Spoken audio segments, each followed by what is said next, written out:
What's up YouTube, Jeff back again, and today is a very exciting day. I finally got my Galaxy Z Fold 4 in the house. Remember that time is running out to pre-order the Z Fold 4. If you are interested, check out the link in the description. I have a special link that'll get you the $300 bonus credit from Samsung and also get you, in addition to that, some other mystery gifts that you cannot get with any other link. You guys can get my mystery box, and I'll show you where the link is in my previous video. You can get my mystery box, which is going to include a stand, a case, and a cleaning kit.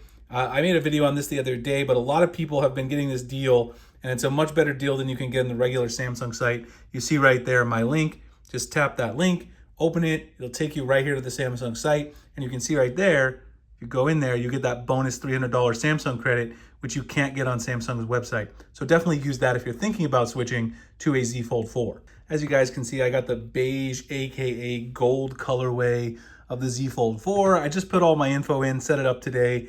Been using it this morning into the early afternoon.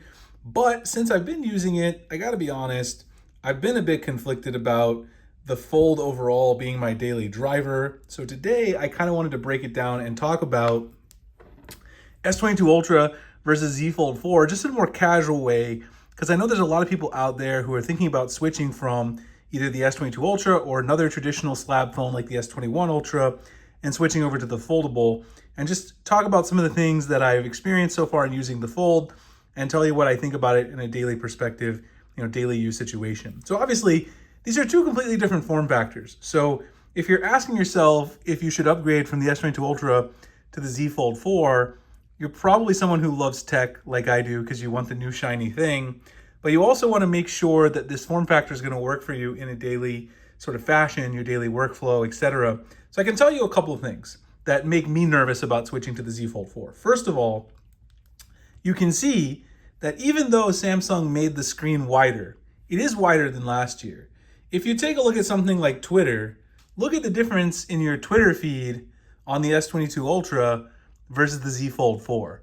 It's night and day. I mean, the photos just larger, right? You've got a lot more real estate and just a lot, larger typing area if you're going to say create a tweet on the outer screen. Now, obviously, if you want to go to the inner screen, you've got a lot of screen real estate here and the split keyboard, and that's all great. But remember, most of the time, particularly when you're on the go, you're probably going to be using the Fold in this fashion right here most of the time when you're out and about. So if that's something that bothers you, you've got to take that into account. I certainly do a lot of on-the-go emailing and answering comments from my YouTube channel, etc. So for me, getting that outer screen to work with my workflow can be kind of tough.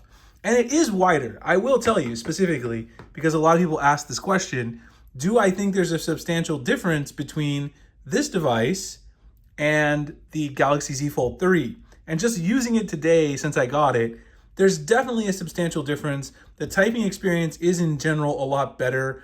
Even though it's a small difference in the aspect ratio and the width, I still find it quite a bit better to enjoy and use on a daily basis. But that's one thing to consider. The other thing to consider that I think from the big perspective for most buyers is going to be the camera. So I took some shots. Let me see if I can open up the gallery here and just show you guys. I took some shots here just around my office. And overall, the Z Fold 4 shots, they look pretty good. They're not bad. I've taken a few here in my office that were in low light. This one of the Watch 5 Pro. They're pretty good. I haven't taken too many outdoor shots yet because I've been in here getting ready to create content for you guys on the Z Fold 4. But they're not as good as what you're going to see out of the S22 Ultra camera. So be 100% clear. If you're someone who needs the Ultra Elite camera, and if you think spending $1,800 for the Fold is going to get you that camera, it's not. It's not going to get you the top tier camera with the better zoom capabilities, all the tricks that the S22 Ultra has up its sleeve. It's a little bit better in low light too, but the daily photos are going to be good. So unless you're a photography nerd or someone who needs the best of the best camera, then it's probably going to be fine. I haven't tested this fully, but I found last year video was a lot better on the S21 Ultra than it was the Z Fold 3. So that's something to keep in mind as well. If you're a creator who uses your device for video, the S22 Ultra is likely going to be a much better choice there. So I think those are the two big things, right? The The form factor is one huge thing, right? That you know that you're getting when you switch to the Z Fold 3, sorry, the Z Fold 4 versus the S22 Ultra. But then the camera downgrade is also going to be there as well. So if you think that this form factor, having the tablet, is superior for you, and for a lot of people it might be. Maybe you play a lot of games, watch a lot of media, you read a lot of books on your device, and this is just going to be a superior device for you, and you're not necessarily going to need to use the outer screen a lot because maybe you don't answer a lot of email messages on the go like I do. It could be the better device. At the end of the day, there's a couple other things I want to mention to consider. Not everybody uses the S Pen, obviously, but the S Pen is built in, of course, on the Galaxy S22 Ultra. That's kind of a huge deal for me. That also makes me a little bit nervous moving to the Fold, because having the S Pen built in and the Bluetooth S Pen, which has a lot more features and it's a lot more robust, versus, I'll show you really quickly. Of course, if you pre-ordered your Fold, you got the Z Fold 4 case with the S Pen attachment, but keep in mind, this is the Fold edition of the S Pen. And one thing about the Fold edition of the S Pen is that it's not really going to be great for writing on the outer cover. So it doesn't work here, right? You can't do that. You've actually got to open it up on the inside. Then, of course, you can pull up your S Pen and you can do everything that you would normally do with notes, things like that, and navigate around. So you've got all of your traditional, S Pen functionality, but on the inner screen. And also, it's not built into the device, so you either have to use this particular case or you have to carry around that little S Pen slot. And of course, there's the risk of losing this unless, you carry a backpack around everywhere. When I carry this to the office, it's not a big deal. But when I take it out and about, like on the weekends, I lost one of those last time with the Z Fold 3. So anyway, I think those are the big things. Honestly, performance, they're right there. They're the same performance-wise for the most part.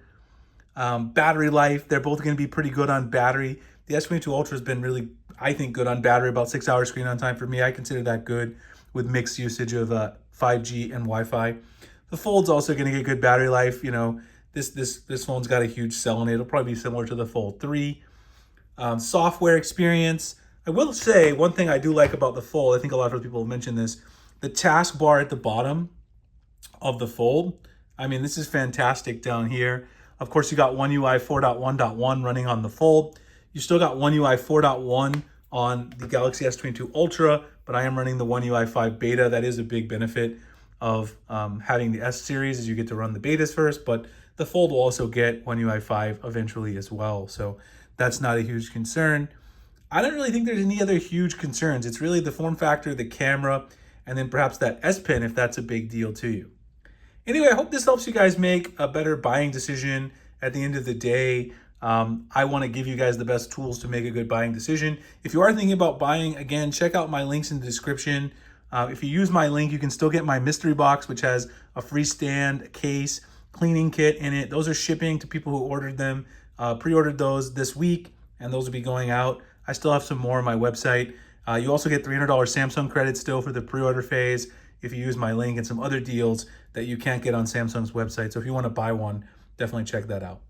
Anyway, hope you guys enjoyed the video. If you did, like, comment, subscribe, hit the notification icon for future videos like this. A lot more Fold content, and of course, just general Samsung tips and tricks coming at you on my channel. And I'll see you guys in the next one. Thanks a lot for watching.